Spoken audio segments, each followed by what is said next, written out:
Et ce qui est important dans toutes ces addictions, c'est aussi le jour où vous êtes prêt à vous en rendre compte et de ce qu'elles vous apportent. C'est vrai que on trouve mille et une excuses. La cigarette est une très grosse addiction en soi, mais on entend parler, c'est un anti-stress. Dès qu'on vit dans la peur, on va vite en fumer une. C'est un petit moment pour soi, ça fait du bien.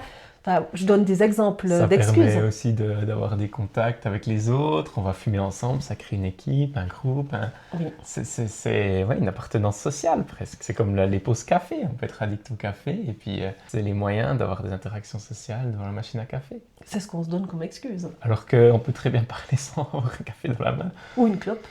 Donc voilà, c'est tout ce qu'on a été habitué et que c'est une vie en communauté aussi à travers tout ça.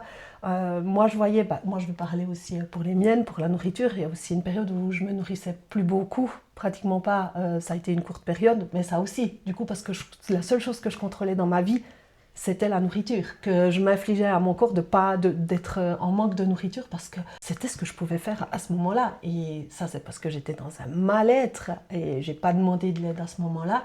Mais c'est aussi à l'heure. Après, j'ai repris par moi-même parce que j'ai réalisé que je perdais beaucoup trop de poids et que je voulais pas rentrer dans cette anorexie. Et j'ai pris conscience.